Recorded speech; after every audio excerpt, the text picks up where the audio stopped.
据朝中社报道，朝鲜最高领导人金正恩22号指导实施运用超大型火箭炮的核反击模拟综合战术训练。由于此次训练在朝鲜被誉为国家核武器综合管理核心的核扳机体系框架下展开，美韩等国反应强烈。韩国防部23号喊话称，如果朝鲜企图动用核武，将面临政权终结的风险。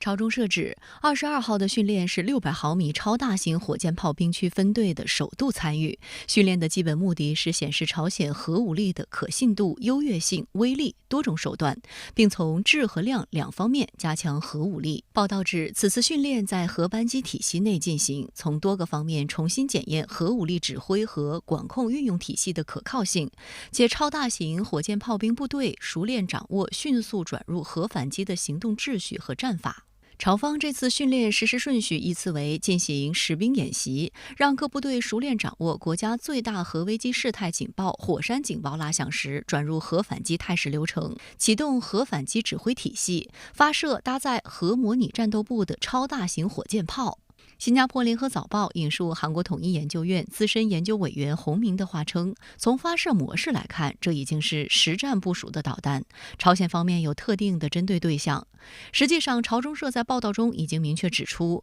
美韩空军在本月12号至26号在韩国群山空军基地举行联合编队综合演习，共有上百架军机参演，主要任务是整合美韩空军第5代战斗机体系，增强所谓联合打击能力。18号，双方还举行了联合空中渗透演习。朝方认为，美韩相关举动严重威胁朝鲜的安全环境。根据朝中社最新发布的照片，4架移动式发射车在金正恩身后整齐排列，并发射了4发超大型火箭炮。朝中社称，当天发射的超大型火箭炮命中射程为352公里的岛屿目标。韩国亚洲日报指，如果从距离平壤350公里推算，这个射程距离可以打击韩国陆海空三军总部所在地基隆台，以及美韩正在实施联合编队军事综合演习的群山基地。他想要外界了解的，一方面是这个朝鲜的这种远程火箭弹它的一个远程的打击能力，第二，他尽可能的希望外界认同朝鲜关于他已经组建了一系列的这个战术核武器部队，并且拥有可靠的能够这个快速使用的战术核武器的这样一种手段，并且可能是希望通过展示这种手段来达到一定的这种核威慑能力。美韩方面将这款超大型多管火箭炮称为 KN-25， 朝方称此款武器可以安装战术核弹头。KN-25 口径为600毫米左右，该发射管跟朝鲜仿俄制 S-300防空导弹系统开发的闪电5 KN-06 导弹发射筒外形相似。不同的是 ，KN-06 防空导弹采用垂直冷发射，而 KN-25 为倾斜式热发射。据推测 ，KN-25 的最大射程达380千米。分析指，KN-25 火箭弹模糊了传统多管火箭炮和近程弹道导弹之间的界限。如果大量部署，意味着朝鲜对200至400千米外韩国领土纵深目标进行常规打击的能力显著增强。外界注意到，加上22号的试射 ，KN-25 至少进行了6轮试射，共发射10几枚，预示该型武器已经逐步接近实战部署的状态。朝中社在报道中指，金正恩称演习取得圆满成功，并认为朝鲜战术核攻击运用空间拓展和多重化的核武装建设构想已经顺利实现。超大型火箭炮通过此次训练，正式被纳入国家核战斗武力。美国有线电视新闻网引述分析人士称，核反击演习表明，除了简单的展示导弹运载系统之外，朝鲜还希望展示核力量运用的熟练程度和可信度。不过，分析人士也指出，目前尚不清楚朝鲜核扳机系统的运用程度如何。它即使在这个朝鲜的腹地，也能够非常轻易的对韩国的这个全境，展开这样的打击，能够做到以相对低的成本进行大规模的生产。对于朝鲜这样一个一方面，缺乏这种高精尖的导航设备和电子设备生产能力，同时呢，这个经济条件又很有限的国家来说，一个经济性好的这个远程武器是能够让它实现批量装备的，是打击韩军的这个朝军新一代的远程兵器的一个最主要的兵器之一。韩国方面反应激烈，在23号的韩国国防部记者会上，发言人全和奎放话称，若朝鲜企图使用核武，将面对韩美同盟及时、压倒性、决定性的应对措施，朝鲜政权最终将面临终结。全和奎说，朝鲜越是发起核岛挑衅，美国的延伸威慑执行力就会进一步提升，韩国型3轴作战体系等韩军自主应对能力也将更为强化。日本首相岸田文雄也在22号的自民党高层会议上表示，日美韩将密切合作进行警戒监视。值得一提的是，朝鲜导弹总局于3天前在朝鲜西部海域进行箭矢1丁3型战略巡航导弹超大型战斗部弹头威力试验和新型防空导弹试射。本月初，朝鲜还试射了火星炮16B 新型中远程固体燃料弹道导弹。朝鲜经过这几年的这个一系列的这个科研和装备呢，能够对于韩国实施一种应该来说是立体的，并且是全方位的不同方式的突防手段，使得这个有效的分散韩国对于这个朝鲜的导弹预警和拦截能力，让它呢，比如说顾此失彼的情况之下，使一部分的导弹能够成功的突破防御，对这个韩国展开攻击。朝鲜的一系列举措与美韩在朝鲜半岛附近日益频繁的军事活动有密切关系。今年3月，美韩曾展开自由护盾联合军演，在韩国全境展开朝鲜巡航导弹探测及打击训练、联合空袭训练、联合战术实弹射击训练、联合空对空射击训练、空对地轰炸训练、双鹰空中演习等。两军还进行48场陆海空野外机动训练，比去年演习的次数多了1倍。美国国务院22号表示，美韩两国官员将提前讨论分担驻韩美军费用的问题。美国希望达成公平公正的结果。而据韩国外交部透露，谈判将于23号至25号在美国夏威夷州檀香山市举行。韩国外交部特别强调，韩方的立场是在合理水平与美方就分摊费用展开磋商。驻韩美军目前约有2.85万人，韩方从20世纪90年代开始分摊驻军费用，两国先后签署了11份防卫费分担特别协定，第11份协定将于2025年年底到期。据韩国媒体分析，韩美两国在协定有效期还剩约1年8个月时，就罕见的提前开始新协定谈判，可能是源于双方考虑到今年11月美国将举行总统大选，从而试图尽量减少大选结果对韩美同盟的冲击。在上一届美国政府时期，美国一度要求韩方每年分摊驻军费用约50亿美元，是先前的5倍，遭到韩方拒绝。对于朝鲜最高领导人金正恩昨天指导超大型火箭炮部队进行核反击模拟综合战术训练一事，您是如何看？我认为这则新闻中有几个细节和关键词特别值得我们留意。第一个关键词是弹道导弹。根据韩国国防政策研究机构评估，朝鲜的这次试射虽然名义上使用的可能是600毫米口径超大型火箭炮，但是由于这一超大型火箭炮具备了弹道功能，因此可以被归类为弹道导弹。第二个细节是射程400公里，这也就意味着朝鲜这次试射的是短程弹道导弹。我们知道，此前朝鲜研发和试射的重点方向是中远程巡航导弹和弹道导弹，这主要是针对美国与日本而来的。而这次试射的弹道导弹射程只有400公里，实际上也就意味着它是为韩国量身定做的，包括平壤以及美国驻韩3军总部基地，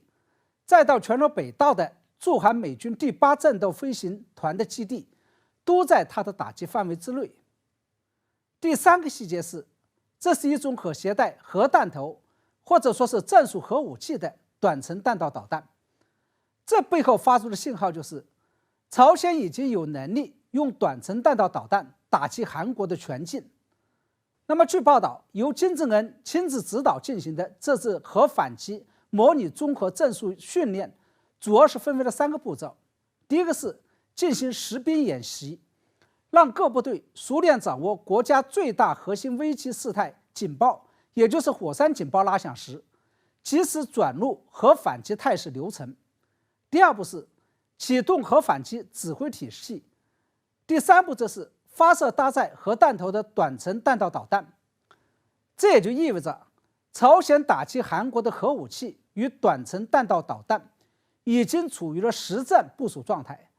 而且这次的试射就是针对韩国的一次模拟核攻击。那在您看来，朝鲜为什么会在这个节骨眼上密集进行导弹试射呢？确实，4月2号，朝鲜曾经进行过一次中远程高超音速弹道导弹试射，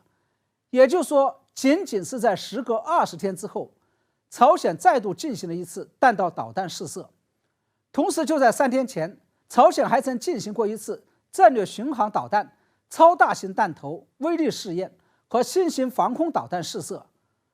我认为，在短时间内进行如此频密的导弹试射，显然不仅仅是为了对美日韩发出某种强硬的信号，而是的确有这个方面的需要，也就是朝方必须要密集的试射，来验证自己的导弹打击能力。而这通常只会发生在其导弹技术出现了升级换代，或者说是取得了突破性的新技术之后才会这样做。那么朝鲜的导弹技术为什么会在这个节骨眼上取得突破？对此，外界的普遍猜测是，由于最近朝鲜向俄罗斯提供了大量的常规武器和弹药，所以俄罗斯投桃报李，向朝鲜提供了一系列的先进导弹技术。正是因为这个原因，所以朝鲜迫切需要通过密集的导弹试射来升级和验证这些技术。不过，除了这些军事层面的因素之外，我认为还有国际政治层面的因素。具体来讲，就是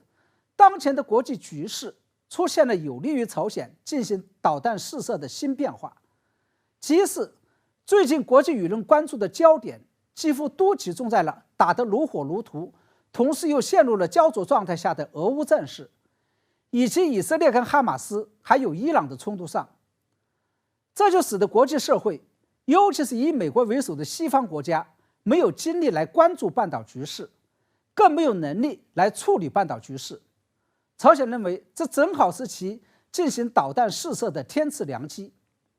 其二是俄乌战事的发生，尤其是俄罗斯对朝鲜常规武器与弹药的依赖，使得俄罗斯在半岛问题上完全站在了西方的对立面，也就是站在了朝鲜这一边。在俄乌战事爆发之前，在朝鲜试射导弹、卫星或者是进行核试之后，面对美国在联合国安理会提出的谴责与制裁朝鲜的动议，俄罗斯一般会投下赞成票或者是弃权票，使得相关动议得以通过。但是在俄乌战事爆发之后，尤其是俄罗斯与朝鲜的军事层面合作进一步密切之后，面对美方在安理会提出的谴责与制裁朝鲜的动议，俄罗斯则会毫无顾忌地投下了反对票。这样一种阵营对抗的状态，就使得联合国安理会也失去了制约朝鲜试射导弹的作用。正是因为这个原因，美韩已经预测，接下来朝鲜还将会再度进行军事侦察卫星试射，甚至不排除会在11月份美国总统大选前进行新一轮的核试。那俄罗斯与朝鲜关系的进一步走近，会不会使朝鲜半岛局势升温，甚至引发新一轮的战争呢？我相信大家都已经注意到了，在俄乌战事以及以色列跟哈马斯的冲突爆发之后，有关第3次世界大战即将爆发的谣言正在不胫而走，而且一些别有用心的人甚至为第3次世界大战的爆发设置了好的方式与路径。我认为这一说法纯粹是属于毫无根据的瞎扯。基于共同的利益等原因，俄罗斯跟伊朗与朝鲜之间虽然存在着军事武器与军事技术层面的交易，但是在当前的国际政治与安全格局下，实力相对单薄的伊朗与朝鲜又都是相对理性和现实的，都将保障自己的政权安全和意识形态安全放在了第一位。这就是面对咄咄逼人、主动挑起冲突的以色列，伊朗最终会选择息事宁人，不扩大战事的原因，同时也是朝鲜在面对美日韩的经济封锁与军事围堵，始终坚守不越过38线的原因。也就是说，在敌强我弱的基本态势下，无论是朝鲜还是伊朗，他们发展军事的目的其实都是为了自保，而一旦像一些阴谋论所说的那样，为了策应俄罗斯而主动参战，这难以实现自保的目的。这也就意味着，无论俄乌战事最终打成一个什么样的结局，伊朗和朝鲜都不可能参与进来。